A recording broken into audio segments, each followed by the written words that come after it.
All right, we got a call review. This rep is a BDR. She sells for a prospecting company. So they do data enrichment, outbound stuff like dialing and doing all the sequencing and stuff. And then she does book this meeting, but it's very tentative. So who knows if this guy no-showed. It was like 3 weeks out. And it's about 2.5 minutes long, so we'll go through it. Good afternoon. Hi, good afternoon. Is Jeremy available? Yeah, this is he. Hi, Jeremy. How's your afternoon treating you so far? Doing well. You call me from where? From company. We're a leading prospecting company. Have you heard of us? Okay, so opener. Hey, how's your afternoon been treating you? Oh, pretty good. Can't complain. This guy's really nice, so I'm okay with that. Where are you calling from? Oh yeah, from company. We're a leading prospecting company. Everybody's a leading prospecting company that's a prospecting company, or at least that's what they're going to say. So you're immediately categorizing yourself in the bucket with every other salesperson. But saying, hey, have you heard of us before is actually okay, especially if you are as leading as you say. But if they haven't heard of you, then how leading actually are you? So let's see. No, I have not. Oh, no, I have not. Okay, well, that's exactly why I called. And then I'm sure they're going to get into qualifying an engagement. But have you heard the name tossed around? I would add that with some social proof. Okay, well, I know we've never spoken before, so I'll be quick and to the point. I just want to take a couple seconds. Good. To see if it's worth a larger combo. Good. So we typically work with industries to solve one core problem, and that is that reps aren't getting in front of the right decision makers. So Jeremy, what we do is we help build. Okay. Pause. Engage them. Hey, the biggest thing that we do is that we see reps are reaching out to the wrong people, which means that they're spending time with people who aren't actually decision makers, and their account executives end up taking all of these meetings that don't turn into qualified opportunities.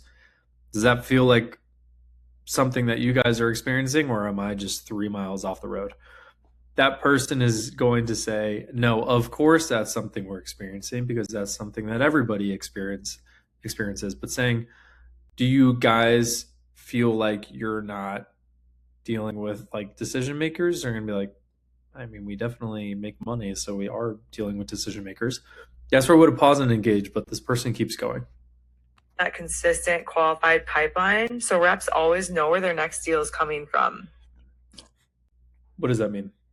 So simply put, we help companies hit their targets by providing those high quality sales meetings and demos for your team. They provide meetings and demos for my team. Doubtful. Now, just to be clear, we don't do the selling for you, and we're not a marketing agency. Now, what are you currently doing for prospecting, Jeremy? Okay. Very vague question. What are you doing for prospecting, Jeremy? The problem I have with that is that could lead you in 1,000 different directions, and you're not going to get the answer that you're looking for. So that's why I would tee it up and ask a more specific, targeted, open-ended question. After you qualified, after she said that first part, hey, does this seem something that you're dealing with? You're not getting in front of the decision makers, you're not getting the meetings that you're hoping for with the right people? Yes, 100%. We deal with that all the time. Awesome. Well, the reason for my call is that's exactly what we hear from everybody, because the reality is you can only see so much on LinkedIn, and your SDRs aren't necessarily the top SDRs in the nation. So they end up getting on meetings with people that we realize aren't the right people, and then their account executives are wasting time. How are you fixing that? That's what I would say. How are you handling that specific problem? Not how are you going about prospecting? Because she just teed up actually a pretty decent problem. But now this guy is going to go all over the place, I'm going to guess. We have an in-house telemarketing stuff. Oh, there you go. We have an in-house prospecting solution. Okay, first of all, that's weird. What does that actually mean? Is that like a CRM? That can be a result of this person not being specific with the questions. Again, there was a little bit of jargon, I would say. Honestly, in that pitch, it wasn't very clear. It didn't really make sense. It didn't feel real to me. It just felt like something that I could read off of the front of the website. And honestly, if it sounds like the marketing team wrote it out, it's probably not the right thing to say over the phone. No offense to you marketing teams, but for this guy, he said, we have an in-house marketing solution. You can tell in his tone. He goes, we have an in-house marketing solution. Like, he was so nice in the beginning, like so excited for a cold call, because like salespeople love it sometimes. And you can tell she sounds like every other salesperson now, and now he's bummed. Okay, wonderful. We work with a lot of companies who have something in-house. Wonderful. You have an in-house solution? We actually also work with people with in-house solutions. That's great. In place. So what I would like to do, if it's okay with you, is just send you some information to your email. But that doesn't actually get the person to think that you're going to be different. Oh, you have a solution? Great. We work with people with solutions. Let's take a meeting. Like, you're going to have to unpack that, because that person's going to give you brush off objections. If you don't actually address that objection right there, it's sitting right there. So I would have been like, okay, you have an in-house solution. So are you telling me that the in-house solution is booking you so many meetings and getting you with every single decision maker known to man that you would never look at anything else ever again? They're gonna be like, ha ha ha, of course not. I know what you're doing, Mr. Salesperson. And you go, ha ha, I know you know what I'm saying, but I'm proving a point, which is that you have a problem. So why would you ever look at anything else if you're not 100, or if you're 100% perfect? If they say something like that. Well, because of XYZ problem. No way. Here we are. It's called the polar opposite question. So you can get people to open up with the polar opposite question, knowing that nobody would ever stick with an in-house solution for the next 100 years. They know that their dev team can't keep up with software as a service. It's not possible. It's the reason that people pay for it to be done for them, so sales teams can actually get better results. So this person is obviously just giving a brush off objection that we have an in-house solution for that, but it's also a result of the question being, what are you doing for prospecting? Not being very targeted. Email. That way you can kind of take a look and learn a little bit more about our company and our prospecting. You don't want to say learn more about the company. That's self-serving. So you want it to be that we are the experts. We're going to help you see the light, see the magic of what we do and how it's going to be different for you, and have to label what specifically they're going to get out of the meeting, even if they never buy. Would that be okay with you? But I do like the idea of that, hey, I'm going to send an email here if you already feel like you have something with XYZ in it, but you have to provide more value, because she's going to go for the meeting here. That's fine. So that's fine. You hear like he's bummed that this person sounds like every other salesperson. I've got your email. Okay. And I'd like to just set up a follow-up He's never enthusiastic. 15-minute conversation. Sometimes there's some questions that come along with that email. Would Monday at the same time as this be okay with you?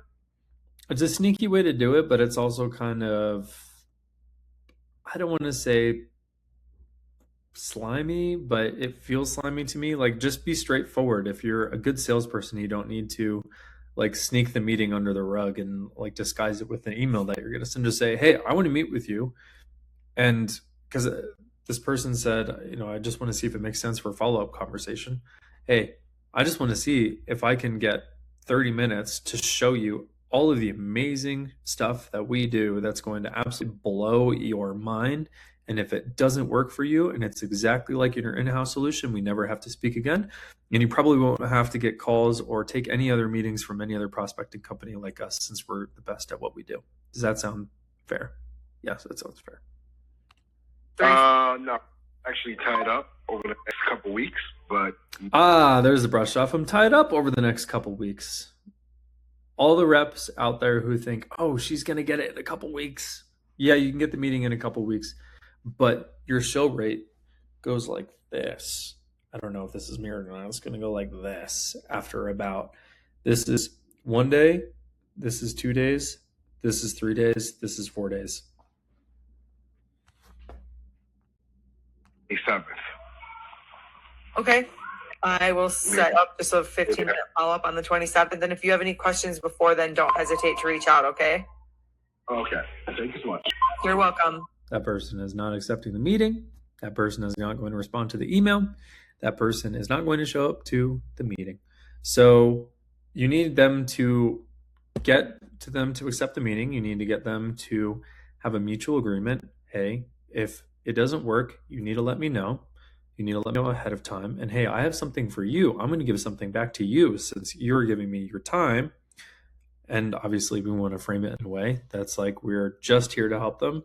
I need you to go through some stuff that's exactly around the problems that you told me earlier about not having enough meetings in the pipeline, about not having the right decision makers on the calls, whatever it was that they told them. Again, we didn't get a problem here, or how we work with people with in-house solutions. And then I need you to do that for me so I can save you time when we meet and I can get straight to the good stuff. Something like that.